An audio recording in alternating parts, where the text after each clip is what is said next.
हमारे गांव में एक भाई साहब हैं, वो बहुत अद्वितीय किरदार है। मैंने एक आध पॉडकास्ट में भी और भी उनका जिक्र किया है। उनका नाम था हनुमत। तो वो और एक मनोज थे। मनोज की खूबी क्या थी कि वो खूब नशा करता था और खूब मुकेश कुमार के गाने गाता था। हम ठीक ठीक ये तय नहीं कर पा रहे थे कि वो मुकेश के दुख भरे गीत गाने की वजह से नशा करता है या नशा करता है इसलिए वो सिर्फ मुकेश के गम भरे गीत गाता है। तो वो ये लोग छिपकली पिया करते थे और इस वजह से ये लोग बरसात में दिखते नहीं थे, क्योंकि बरसात में छिपकलियां भी काम पे लग जाती थी और ये भी। तो इनको ये होता था कि हम चौमासे में, ये जो हल्की और ज़्यादा बारिश के 4 महीने हैं, साल भर का नशा कर सकते हैं क्या। इन लोगों ने एक प्रयोग करने की भी कोशिश की थी, पर हर वैज्ञानिक पहले प्रयास में सफल नहीं होता कि क्या छिपकली की पूंछ को हम बाकी 8 महीने के लिए संरक्षित कर सकते हैं। तब इन्हें एयर टाइट वाला कंसेप्ट नहीं पता था, तो ये लोग कहीं पुड़िया उड़िया में संभाल के रखते थे, तो चींटियाँ लग जाती थी उस पूंछ में छिपकली की।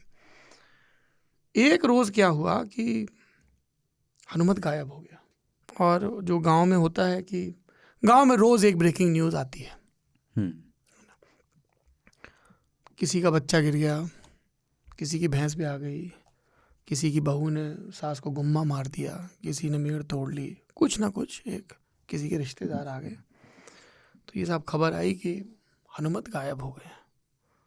तो बहुत ढूंढे गए, हनुमत नहीं मिले। और 3 रोज़ बाद हनुमत मिल गए और जहाँ गायब हुए थे वहीं से मिले लगभग। फिर बाद के दिनों में पता चला कि हनुमत ने छिपकली पी रखी थी। छिपकली तंदुरुस्त थी, क्योंकि चौमासे बीतते बीतते छिपकली ने भी बहुत खाया था, मुचंड हो गई थी बिल्कुल। और छिपकली पिए पड़े थे और इनको वहाँ एक सांप दिखा खेत में।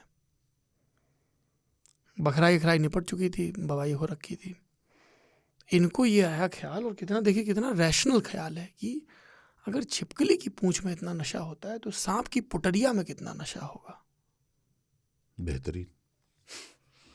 और जहरीले। उन्होंने पी ली यानी उसको, उसकी पूंछ को, सांप को मारा, और राम जाने जो भी उसकी पुटरिया, उन्होंने उसकी ये विष ग्रंथियां सोचियो क्या, उसको तो चिलम में खोज खाँच के भरा, लगाया और दम लगा रहे धक्का। 3 दिन सोया वहीं पे।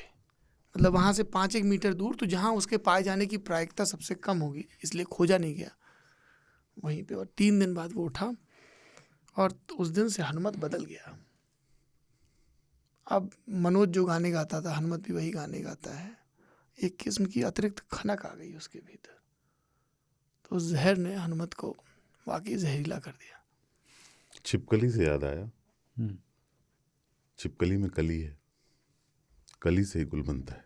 वाह साहब।